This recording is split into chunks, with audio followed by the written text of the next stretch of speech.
WCW Monday Nitro, also October 2nd of the year 2000. So I was wrong last week when I said Russo was gone. He's back. He's on the show. But I actually think this may for real be the last one. I'm pretty sure. Pinky swear? I don't remember, I can but only hope. all I know is, you know what this show was? Horrible. It was horrible, It was boring. but it was boring. It was boringly horrible. It was horrible and boring. It certainly was not good, so yeah. And I have yelled at people for saying, oh, but Brian, the retro Nitros are better than Raw today because at least they're funny and exciting. No. And I've argued that many times, okay? But I do have to admit this week that this was boring. Yep. I can't say it was worse. Like, I didn't want to quit my job when the show was over like I did the last few weeks.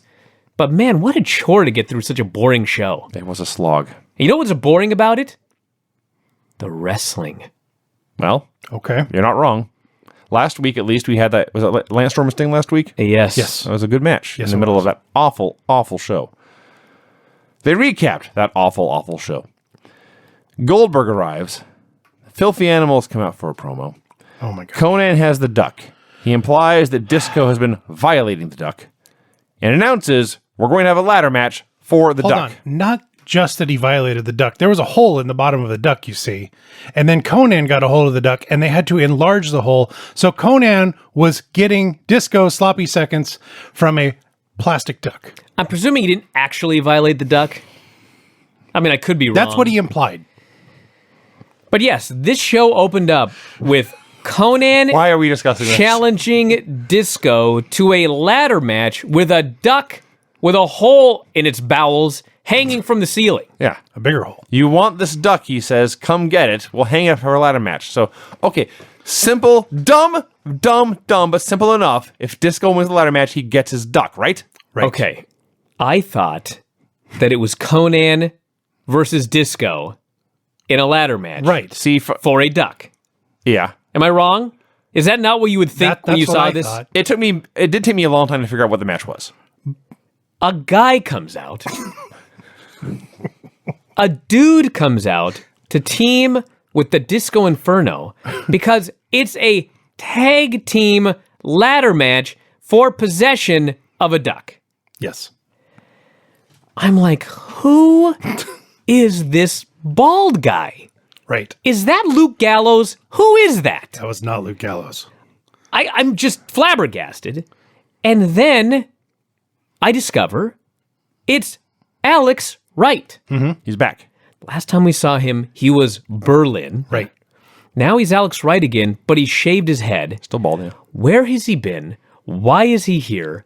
What is going on? Apparently he's been Can working out. one announcer tell us why Alex Wright is randomly on Nitro again in a duck match? Well, they said, hey, it's Alex Wright, and he comes out, and a graphic comes up on the screen reading Boogie Nights with a K. Right. And Tony Schiavone says, is that their name, the Boogie Nights? And somebody has the temerity to say, maybe it's a play on, that movie. So, Were they the Boogie Nights before this? No, they weren't a team before this. yeah, they were because we had Tony Yeah. the Dan- Oh, that's the right. Dancing Dildos line. Yeah, They were the were. I'm dancing sorry. dildos. That's what they were. Okay. That's I right. don't think that was their official name. But I think it was. I remember this. Came out a lot. Now they're the Boogie Nights. That makes sense. by the way, Conan stole something from Stephanie's closet. He had cow print all over his did? gear. This, Well, speaking of cows, they were in the Cow Palace, and so it's in San Francisco, started on the West Coast, early start time. And when this show began, there was nobody there. This arena was pitch black. They did light it up in the second hour, but there was maybe 8 people in this building. You know what's funny is we've been burying this concept, match, return of Alex Wright, etc. for a good 3 minutes here. But to be fair, for whatever reason, these fans were on their feet for this match. Both of them. They were chanting Disco Duck. there was a duck on the line. These guys were working so hard in a ladder match for a duck. Fans gave a duck about this match. Now, the one reason, Brian, I knew this would not possibly be Conan versus Disco in a singles match, because can you imagine Conan by himself working a ladder match? Well, So what they did, we're going to see The Fiend. No, what is it? Kevin Owens and Seth Rollins. Shane McMahon in a ladder match. that's honestly, Shane may be more mobile. Well, than yeah. Conan, but And I realize that Kevin Owens has had many ladder matches, but his opponent was Generico, that's also true. not Shane McMahon. I see your point. Yes. But the reason I bring that up is once the match begins, it's all Conan setting the ladder up and Ray falling on it over and over again. They were killing themselves for a duck. Yeah. Now, again, let's repeat this. The stip is whoever gets the duck wins. Disco wants his duck returned, so if he gets the duck, he wins, right? And he gets his duck. So Conan climbs the ladder. Conan gets the duck. And so Disco beats him up and takes the duck and leaves anyway. Okay, I should have seen this coming. This is on me. If I had thought about this for half a second, I should have figured this out beforehand. But I didn't. I didn't put even a half second of thought into this. So when Disco lost and then just took his duck anyway, Yes. rage. Just rage. You need to just stop that. I do. It's on me. What did you expect on a Vince Russo show where they're Again. doing a ladder match for a duck? Again, see, if you turn your brain off, stuff like this catches you off guard and it makes you angry. If you turn your brain on just enough to think, of course, Disco's going to lose because of the duck anyway, then you're ready for it when it comes. You can brace yourself for the dumbness. Now, I will say that, like that Shawn Michaels ladder match with Razor Ramon What? at WrestleMania 10, they only had one ladder. And this ladder And that's where the similarities stop. was thrashed. And when they set this ladder up, and the two things like this that keep the ladder from getting too wide, Supports, yes. they're thrashed. And Conan has to climb this ladder. I was like, he ain't getting up there. But he climbed that ladder and he got the duck. It was a miracle. This was better than I expected. David Flair arrives with The second vintner. a person he has kidnapped. The second vintner. Oh, I see. This was exactly what happened on SmackDown. There's a guy wearing a hood that is being dragged in the building against his will. I see. If the payoff had been a guy who looked like David Flair, that would have been better than what we Oh got. my lord. If only they'd seen this angle. So David Flair has kidnapped somebody and is dragging them around and brought them into the building. We then go to the announcers, who then explain Vince Russo claims he is the WCW World Champion. Shouldn't you have led with that? Shouldn't that have been the start of the Open up show? the show with it, yeah. I think it was all about Thunder. There was a Thunder in between. Perhaps Thunder was heavily into the whole who was champion thing. So we go to Vince on video reading a prepared statement. I didn't write it down this week. What was he looking at? I don't know. He had an earpiece in and he was looking off screen. He was not looking at the camera? No. So last week he did suffer a concussion when he hit that guardrail. Yes. Like they tried to pad it and everything like that, but he did suffer a major concussion. It was not his first concussion. I thought when I watched this that somebody was reading him lines into his earpiece because he couldn't remember anything. But then he came out without the earpiece and managed to do all of his promo. So I don't know what he was looking at or why he had an earpiece in. But he read his prepared statement. Maybe somebody had cards off camera. Well, the first thing he explains is that he is not an athlete True. and has no business being in the ring. True. Why then did he put himself into a world title match? Because it was his childhood dream and he knew he could do it. And he's a writer and he can do such things. It's I mean, we knew it was dumb. He is pointing out, it's like he realized his story was dumb. He may as well have said, my story was dumb. He's going to relinquish his title and book Jeff Jarrett versus Scott Steiner in a match tonight for the vacant title. He begins to threaten to kick Goldberg's ass, so Goldberg comes out into the arena. Now, I would have sworn this Russo thing was pre-taped, but they begin to interact with each other, exchanging horrible dialogue.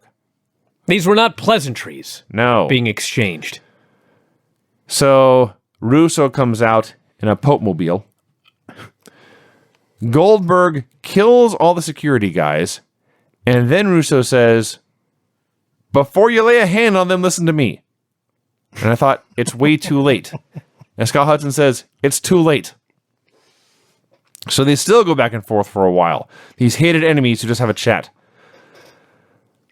So Russo says, I could fire you, but that would be too easy. So I'm going to force you to recreate your streak. And if you lose, I'll fire you. He's got to make his own life more difficult. It would be too Firing easy. you would be too easy. Yes. So if you lose, I'll fire you. Yes. Yes. Firing you would be too easy. Yes, Vinny. So if you lose, I'll fire you. And on top of that, if you do make it to 176-0 again, then you get a title shot. Right. Why is he doing this? Do you know what? How concussed was he? Okay, the storyline is stupid, all right? But you know what's more infuriating about it is we have seen WCW do two things. They did a Goldberg streak where every week he would beat one guy, and eventually the fans started counting, and it became organic and real and the most over thing they ever did. Mm-hmm. Then they tried it again with Sid, where he would beat multiple men during each show. Yes. So the streak was total BS, and nobody cared about it, and it was a disaster. Right. When Russo said, you need to get to 176 again, I already knew what he was going to do. And I knew he hadn't learned a thing from Sid. And sure enough, he's 3-0 by the end of this show. Mm-hmm. So Goldberg is about to get into the Pope Mobile when Mang attacks Goldberg and lays him out, and Russo says this is opponent number 1. After the break, we're in Russo's office, where Mang is being Mang, grunting, sweating, shouting, doing a kata, and Russo says, go eat Goldberg for lunch, and Mang storms off. Russo says, I am leaving. Mike Sanders, I am putting you in charge. Mike Sanders is happy, and he leaves, and Russo then puts Borash in charge of Sanders, and then slaps him and calls him a stooge. Why did he put Borash in charge? I don't know. Okay. Chuck Zito joins the announce desk to plug Oz. Did he say anything? Did he do commentary for the match? Yeah. He plugged his show a little bit. Okay. They would ask him a question, and he'd be like, yes. Mm-hmm. A-Wall versus Reno in a hardcore match. Did I mention, Brian, that I am over hardcore wrestling? Just a lame match. But you know what? The fans went crazy for some of the stupid spots they did. Like, Vito ran down, hit Reno with a kendo stick, A-Wall chokeslams him through a table, and the place leaps to their feet cheering. This was better than the hardcore match on Raw. Yeah. They put the trash can upside down and kicked the guy.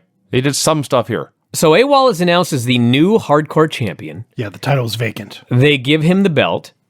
And then Sanders comes out and he rules that due to interference in a no disqualification hardcore match, A-Wall is disqualified and Reno is the new hardcore champion. Did you get infuriated then? I sure did. It was out of my system by this point. And then they announced later that Reno and A-Wall are going to rematch at the pay-per-view. Oh, wow. And I thought, and you wonder why nobody is buying your stupid shows. So we go to Pamela. Now, before we talk about what she said and how she said it, The camera? she's standing there alone. There's no one else on screen. Was she in a washing machine? There's a backdrop behind her. The cameraman is shooting her by running from all the way to her right, all the way over to her left, back and forth like he has to pee. Just back and forth, back and forth, back and forth. So what she says is that she has big news from the WCW commissioner, the Cat. The Cat has watched the tape, apparently. He determined Booker T left that cage before Vince Russo did. Now, logically, then you would say, okay, then Booker T is still champ. Mm-hmm. Logically.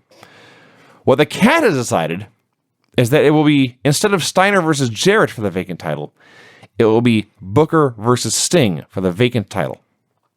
That the Cat, by his own admission, just determined Booker should not have lost in the first place. Here's a serious question. Where's Shat? Don't know. He wasn't even on this show. Yeah.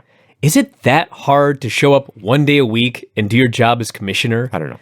Was there like a kata test at his dojo? What could he have possibly been doing that he wasn't here for Nitro? I don't know.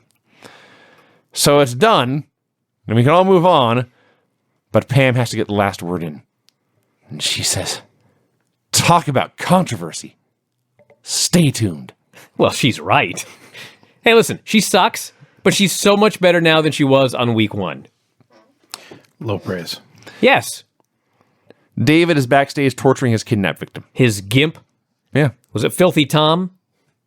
Well, no, as it turns out. That's true. We did find out who it was. You can tell the guy's got huge arms. He was much larger than David Flair, the Yes. man tormenting him. Shane Douglas cuts a promo. I will cut to the chase. He and Tori Wilson want to go straight to the top. And so they want Mike Awesome. Before that, they want to go straight to the top, and so they challenge Conan to a match of the pay-per-view. I don't know. What? I don't know. Then he wants Mike Awesome for tonight. So, And Tori cuts a terrible heel promo. so that 70s guy, Mike Awesome, comes out for a match with Shane Douglas. Mike Awesome is now working in the leisure suit. Yeah, like before, he just wore like the pants and the shoes, but didn't have to wear the jacket. Yeah. This week, he's got to wear this stupid jacket. Like, what is special about Mike Awesome? He's huge. He's a big guy, he's got a very good physique, and he can fly. Yep. So, let's put him in an outfit where he can't fly, and you can't see his physique, and all he has left is he's big, he may as well be AWOL. Indeed. Indeed. So, remember earlier when I got mad at the one thing and then didn't get mad at the other thing? Turns out I still had some rage left in me. So they're doing this match. And Tori Wilson jumps in the apron with her back to the hard camera and she tears open her shirt to expose her breasts to Mike Awesome and distract him. And Mike Awesome, his eyes grow big. He's got franchise up on his shoulders, but he drops him because he's so distracted by this nudity. He's got a love bus that he's needing to... That's true. He may have had that in mind. Phil. That it's a natural Yes. pair there. So that's all fine. That wasn't a natural pair, by the way. You're right. But that's all fine. But then they cut to a camera angle to show that Tori Wilson wasn't topless. No, she's just wearing a bikini top. She was distracted by non-nudity. Well, He was distracted by a topped woman. she showed some cleavage. Oh, we never seen that on Nitro before. Well, he was distracted, Vinny. He's got a love bus. That's his gimmick. So Mike Awesome is distracted by this fully clothed woman, and Shane hits his finish and wins. As if that's not enough, Tigress now has to attack Tori for some reason. Conan attacks Shane. A horrendous segment. Vinny, if you were in the supermarket and you were shopping for honey or whatever, and you turn around Where's this going? and there's Tori Wilson, Right. fully clothed, but only wearing a bra, I promise you would be distracted. I probably wouldn't drop the honey. Maybe you would, Vinny. Maybe you'd pick up a honey. No, No, I wouldn't. We all agree on that let's one. not get crazy. I apologize. No need to exaggerate now. Come on. So, Jarrett and Steiner, they're upset that they're not in the title match. They want Mike Sanders to put them in the title match because he is in charge, which begs the question, if he is in charge, why is Cat booking matches? Because none of this ever makes any sense. I just love when Scott Steiner's got this steel pipe and he is threatening to violate Mike Sanders with it. This is Scott Steiner. Yes. Mike Sanders just stands there and he no-sells it. Like, that takes some balls. You're not wrong. If that guy was threatening me with a pipe, I would sell it so big, just in case. You know what I mean? I do. Because at some point, if I'm whatever, you know that he's going to get his hands on you. Sure. Okay. Well, the Sanders, Might not be now. very green. He's like, oh, you're going to put this pipe on my ass? Whatever. Nash shows up as coach. And he calms everyone down. Goldberg is putting his gear on. Can I talk about Meng's promo? Let me get there. Nash gives Sanders a pep talk, sends him in to talk to the cat, and Boris is locked out of the room. Before Meng's promo, there's a Meng video package. Now, we've not seen Meng on the show for a while. He showed up earlier in the show laid out Goldberg. He's a big, scary monster. We saw him in Russo's office. He's shouting and snarling and spitting. He's a big, scary monster. We get a video package that is just Meng killing people. He's like a Halloween monster in this one. He's a goddamn werewolf. Yes. So all they've done with Meng is tell you that he is a savage. Yes. And then they decide, he should cut a promo. Well, you see, Vinny. On the show, he is a wild, crazy, savage, unhinged, wild beast. But this is a shoot. All that other stuff is fake and phony. So, Uli Uli Fafita comes on the screen. Yes. And in not quite perfect English. I believe for the very first sentence he read, or he announced, after 4 or 5 listens, the best I got out of it was, Towns, icing, and cutback is part of business. No, Vinny. What he said was, downsizing happens to all companies and all businesses. Downsizing and Let's just cutback. stop right there, okay? Makes sense. That's what Ming said. Yeah. Ming, okay? The monster Meng. I've never heard him speak English in my life. I wasn't even sure that he could speak English. That's how good he is at being Ming. Ming says, downsizing happens to all companies. See, I heard Towns icing. but you And said all downsizing. businesses. Okay. And in order for me to keep my job, in order for me to continue wrestling here in World Championship Wrestling, I need to take out Goldberg. Goldberg, he says, you must die Die. so that I may live. Like, what? I gotta watch that again. Meng's here talking about downsizing. Goldberg must die so that he may live. Goldberg must and die. continue his professional grappling career in the cease World to be. Championship Wrestling League. He must shuffle off this What mortal coil. is this? I mean, I loved it, but it's ridiculous. This contradicted its own show like 5 times. Reminds me of that time that Barbarian cut a promo in English about how we will eat your lunch. I don't remember the rest of it. That was the funniest line. But he spoke English. I was like, what? Why are you speaking English? Mike Sanders talks about ratings. He says, I've negotiated an awesome match. It will turn this place around. Spoiler, the match does not turn this place around. He says their catchphrase is so-and-so is SOL, and you know what that means. This is a terrible catchphrase. Mm-hmm. Now listen, as much as I laughed and joked and made fun of Ming's wacky promo, at the end of the day, inside the ring, he's still Ming. That's for sure. And inside the ring, Goldberg is still Goldberg. And so I thought, you know what? Goldberg and Ming, Yes. they may have a slobber knockers. I seem to recall they did before. They have had battles before. Oh. I was very excited. Yes. And then think we the all bell were. rang. It went a minute. No, it didn't. 40 seconds. At most. I stand corrected. It went less than a minute. Goldberg hit his spear and jackhammer and won. And somehow, in these 40 seconds, at least on Raw, when they mentioned Rulon Gardner, even when Anglesey was better, everyone put him over, made him sound like a hero. Scott Hudson buried Rulon Gardner's match for being boring. Wow. Yeah. I mean, to be fair, it was the most boring wrestling match in the history of the planet. But still, it was history. I think WWE was trying to sign him too, weren't Yeah. they? If I recall correctly, they did like a 9-minute clinch. And The time expired. no, it was Carell lost his grip for an instant, and that's why he lost. Yeah. That's what it was. It was boring. So Goldberg has won. He's 1-0 on his streak. Fine. Then Chronic attacks Goldberg. Everyone is baffled. Why is Chronic attacking Goldberg? Weren't they baby faces last week? The announcers say the same thing. They conclude they must have sold their souls to Russo. Yeah. Excellent storytelling. So Mike Sanders tells somebody, I've already forgotten who, but he announces that instead of one match for the title, he has booked a tag team match. This is his idea, by the way. So, yeah. Keep in mind, this started with Jarrett and Steiner fighting each other for the title. Now it's a tag team match with Booker and Jarrett as partners and Steiner and Sting as partners. Mm-hmm.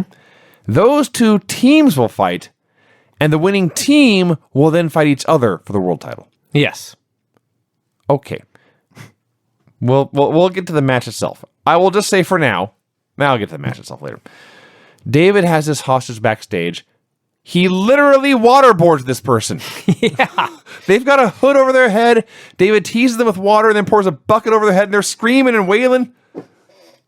Okay. Yeah, the best part of it is No. when we get to the reveal later, Yeah. the person Went through all this. put up with all of this For who knows how long. just so he could later beat up David Flair. We don't know how long this person has been kidnapped. We don't. It may be a week. We don't know what other torture. No, we don't know what David did to him before this. But this person went through it all. I mean, at least they could do a storyline where, he switched out with the person when David left the room or something like that. No. Tagged in. That would be too much hard work. Like, this person frees the hostage, but then puts his outfit on so he can go beat up David. So the match, again, I repeat, Booker T and his partner Jeff Jarrett versus Scott Steiner and his partner Sting. I So was so lost. everyone was lost. The ref was lost. The announcers were lost. The wrestlers were lost. No one could remember who was anybody's partner. They're all just fighting with each other. Sting is fighting both bad guys and fighting Booker. The bad guys are fighting each other and Sting and Booker. No one has any idea what the hell is going on. And it goes for a long-ass time.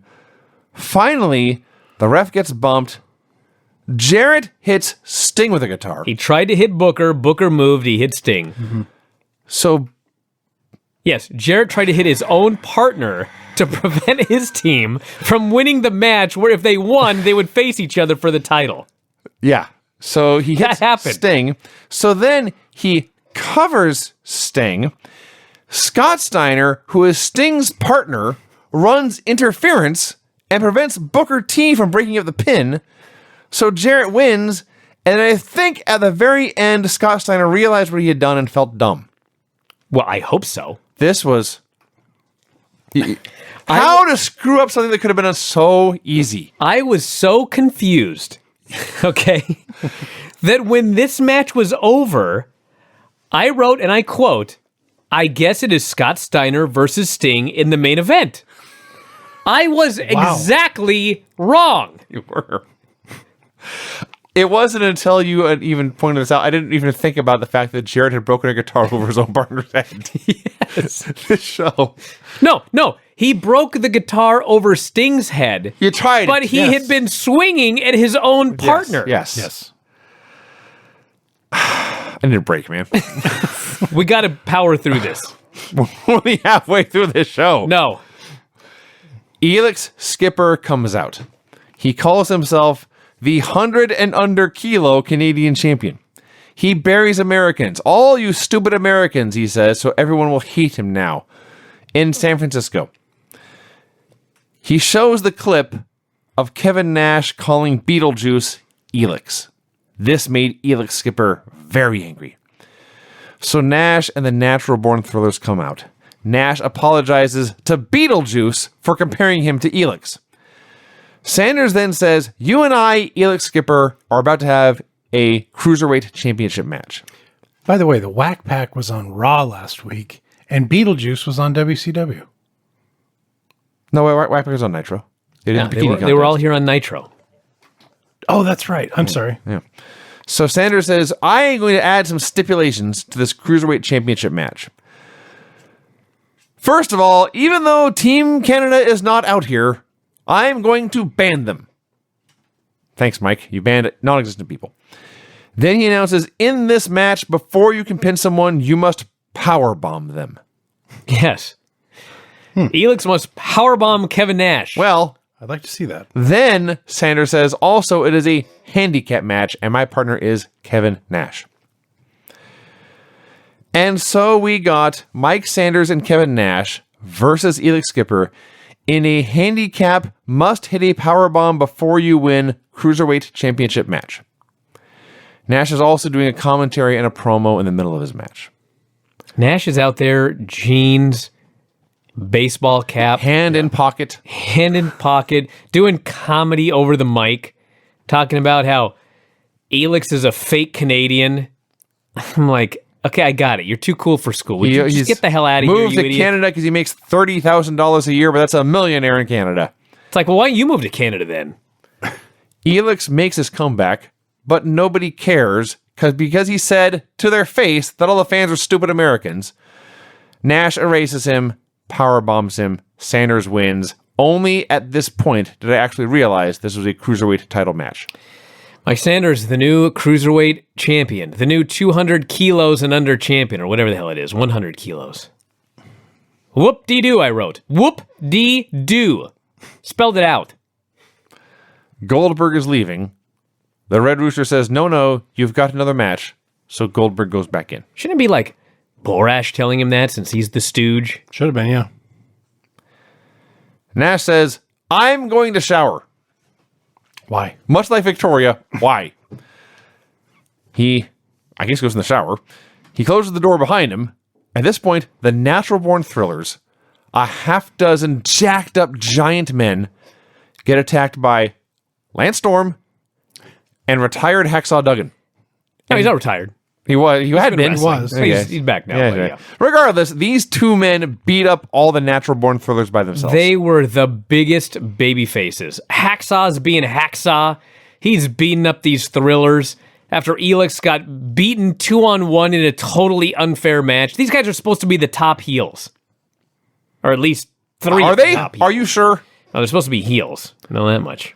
Goldberg versus the Heresies. He immediately spears one and pins him with a spear. Yep. Okay, 2-0, fine. Oh no. Because that is only the first pin in this handicap match. He must jackhammer and pin the other one to get 2 pins here. Added to his 1 pin earlier, he's up to 3-0 already. You morons. You goddamn morons. There's nothing easier than just getting a giant charismatic monster and having him not lose. Russo can't even do that right. He's turning him into Sid, who, by the way, should be back soon. Oh, fun. The natural born thrillers can't find Nash. David Flair is dragging his kidnapped victim around. They announce via a large sheet of paper with many, many words printed on it that Jeff Jarrett versus Booker T for the vacant World Heavyweight title will now be a 49ers match. Because much like the famous 49ers, you must hunt for gold. Look at his face. He's baffled. He's so confused. Well, let me tell you about it, Rob. There's a ring in each corner on the top of the post. There's a box. There's 4 posts. Yes. Just to be clear. In 3 of those boxes, there is a, quote, weapon. And in the 4th box is the title. Mm-hmm. Got it? Whoever gets the title wins. This is for the World Heavyweight Championship, held by such luminaries as Harley Race, Ric Flair, Sting, Luger, Vader, in a box match. Mark Madden, the heel commentator, who theoretically should be on Russo's side, outright asks, is this a scavenger hunt or a world title match? Even he realizes how dumb this is. The answer is, it is a scavenger hunt for the World Championship. Can you bring a metal detector to the ring? There is a commercial for Halloween Havoc. And they haven't announced any matches or a card yet, so it's just all random clips and scary narration. At one point, the narrator says, WCW will shock you again, and you will see something you cannot imagine until you see it live. It's every week. Sounds like Nitro. Can only imagine what was on that show. Oh, yeah. David Flair brings his handcuffed victim into the ring. The victim can't stand. He's whimpering, helpless. Emaciated, I'm sure. No doubt deprived of all his supplements. Yeah. So David Flair takes off his handcuffs and turns around, and the guy stands right up, sells nothing, yanks off his hood. It's Buff Bagwell. Let's stop for a second. Please. The reason that David took off the Gimp's handcuffs is because David says, this man has ruined my life, and I'm going to embarrass him tonight I'm going to embarrass him the way that he embarrassed me. Oh, So the agreement was, I'll take the handcuffs off, and you swear to everyone that you're the father. So David feels that it will be a grave embarrassment to Buff Bagwell to realize or to admit to the people that he impregnated Stacy Keibler. Yeah. The shame. The indignity. So he takes off the handcuffs, the guy takes off the mask, it's Bagwell, he beats the hell out of David. So, I don't even know why I'm bothering, but I got 1,000 questions, okay? They're all good ones. Did David know who he'd kidnapped? That's question number one. I assume, based on his trip last week, that this is the guy whose address he found in the phone book. So we presume that he knew it's Bagwell. Yes. Okay. yeah. He drove to Bagwell's neighbor's house. Yes. And then Bagwell's house. And went to but Marcus wasn't home. So are we supposed to believe that Buff did impregnate Stacy? Or at least he was banging her in the limo. What are we supposed to... This is the dumbest... This is another one. Okay? There's going to be a marriage. The fiance runs off, reveals that someone else has impregnated her. How hard is this? This is what they came up with? And are we to believe that David overpowered That is a great question, Buff Greg. Bagwell? How did David kidnap him in the first and place? put him in Well, a hood that and would have been the cuffs? best video. Did he put a net over the door, and so when Bagwell went to open the door, a net fell on him? Did he? I like more that he dug a giant hole and covered it with leaves. Yeah, sticks. Maybe he darted him. Tranquilizer. These are all great questions. It would all have been better than what they did here. And The capture of Buff Bagwell. we did the I need hunt. some vignettes. Yeah, it's like he should have put something in one of his protein shakes. They should have done Predator with David Flair hunting Marcus Bagwell.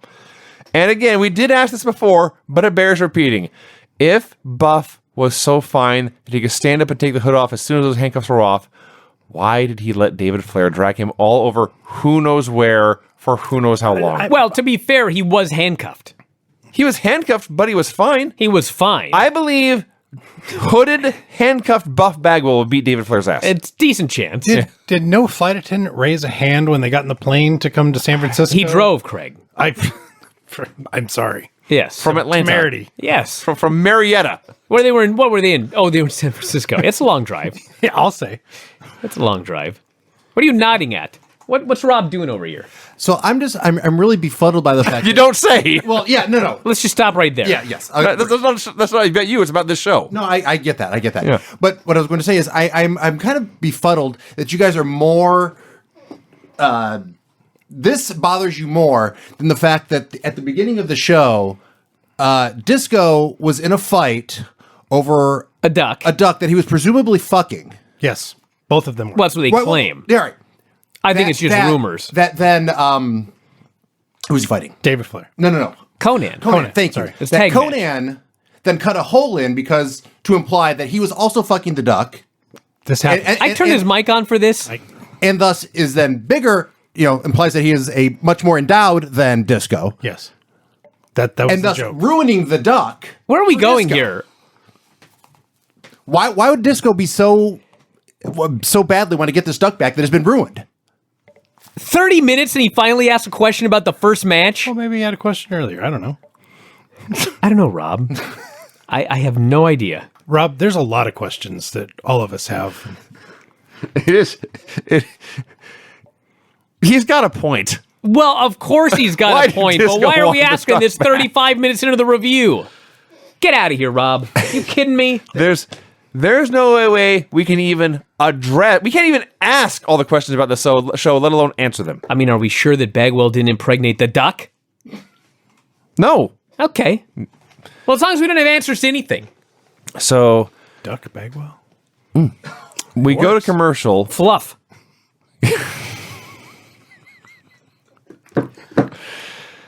We go to commercial. It's the name of the duck. Yeah. Fluff Bagwell. Thank you. We go to commercial. We come back and we just see like a graphic or whatever, but you can hear a very exasperated Tony Schiavone say, "They are still trying to get the boxes." We see Buff walking backstage, And that's it. Yeah, no explanation. Booker T versus Jeff Jarrett in a 49ers match for the World Heavyweight title. This was awesome because the first, It was? It was No. The first bump they take into a corner, one of the boxes falls off the post. I didn't even catch that. It's great. So they do some stuff. Jarrett opens a box. It has a blow-up doll inside. Ha ha ha! What a weapon! He throws her outside. Where was Bagwell? Hudson had some line about how I didn't know Kimberly was here tonight. And Shivani just about throws up. No, he said, "I didn't know Kimberly had merch." That was his line. That's funnier, actually. Booker T gets a box.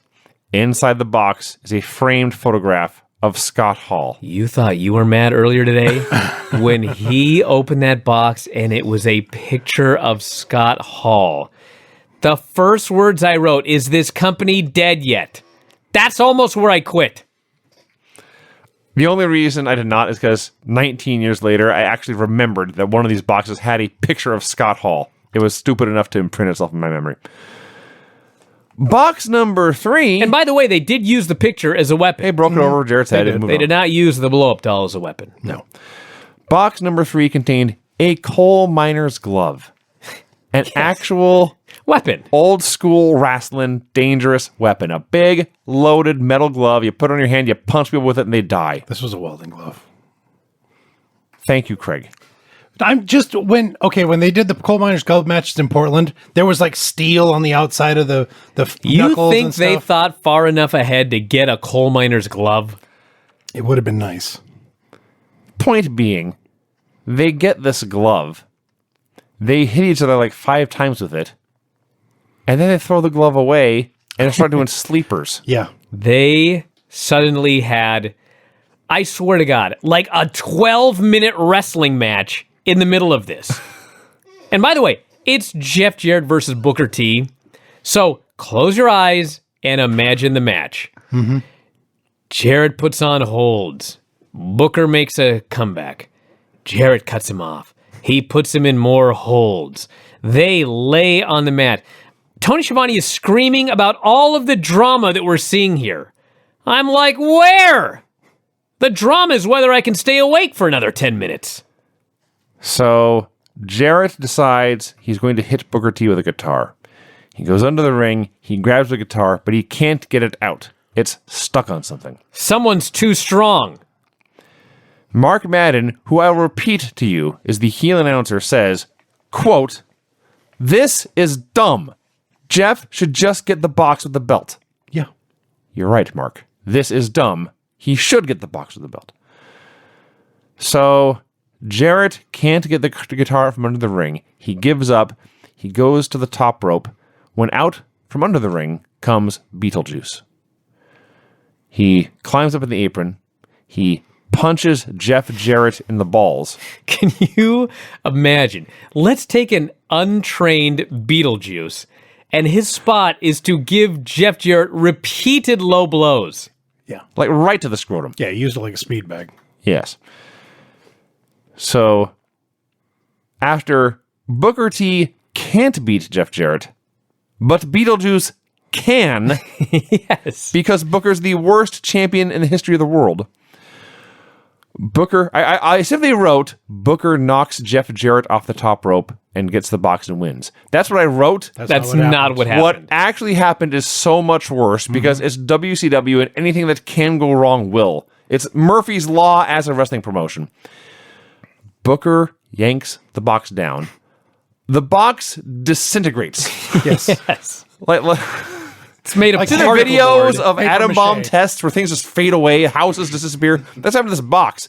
The World Championship belt falls to Earth, where someone retrieves it and hands it to Booker. And now Booker's the worst champ in the world. Again. Again. This show. And then There's more. they can't even... They can't leave well enough alone, as they say. My notes got confused, so we're going to go back in time briefly. But the end of the show is Scott Steiner destroys Booker T. They can't even give him a moment in the sun to celebrate. And then to close the show, they can't even let Booker get the heat on him because the close of the show is Steiner putting the recliner on Beetlejuice. Yes. Booker T was the, at best, fourth biggest star in this match. He was a setup man for Beetlejuice. He was. Now, somehow my notes got out of order, so I do want to add, there was a point in this show when... we didn't talk about this. My notes got out of order, but we talked about it anyway. It was when Team Canada beat the Thrillers. I don't know what the hell happened. This paragraph suddenly is in the bottom of my notes again. That's on me. So never mind. We talked about that. Sweet, thanks, Vinny. Yeah. Show's over. Show's over. Can you at least do your finishes report in order? I will do my best. All right. Here we go. That's fucking weird. That's never happened before. You probably wrote something that you wanted to write for later and then went back and wrote above it and then forgot. That's probably it. I've done that. All right. The finishes show on... The finishes... I can't do it, Brian. I can't do my finishes report. The finishes on this show were... win in a tag team ladder match for a fucking duck, where the losers got the fucking duck anyway. Pin in a hardcore match after interference that then turns into a DQ in a hardcore match. Pin after a man is distracted by a woman who has her top on. Clean pin. Pin after guitar shot in a tag match where nobody could even keep track of what the teams were. Cruiserweight title changes hands in a handicap must hit a powerbomb before you win match. 2 pins in a 1-on-2 handicap match that counts as 2 wins. And finally, a win in a scavenger hunt disguised as a wrestling match when the worst champion of all time needs interference from a little person to win. I don't know why it is, but whenever you are reading your finishes report on Nitro, and all of a sudden you say, clean pin, Record scratch. I'm like, Did that that's what I want to know about. Like, what happened? He couldn't think of one screw job? There was nobody left to run in? All What? the weapons were used. What happened where he was like right in thinking and went, you know what? I'm just going to have a clean pin. What the hell? That fascinates me got lazy that day? more than anything else. Do you want to know what it was? What was it? It was Goldberg beating Meng. Okay, well, I guess that's all right. See, he could only somewhat screw up Goldberg. You know what I'm saying? He couldn't even screw up Goldberg right. No, I mean, it's just like, you know, he screwed him up, but he was still doing some things right. That's how hard it is to screw up something like Goldberg. Anyway, we're out of time. Vinny and I are going to be back on Thursday, where, in fact, we are going to be reviewing AEW and NXT. Vinny is back on the modern wrestling beat here. We'll talk about both shows. And then Sunday, it is the Hell in a Cell show. And I guess Granny's going to come on to review portions of Hell in a Cell as well. Wow. That should be very, very exciting. So that's the plan, everybody. We're going to wrap it up for today. We'll talk to you again after a while. Good night. Adios.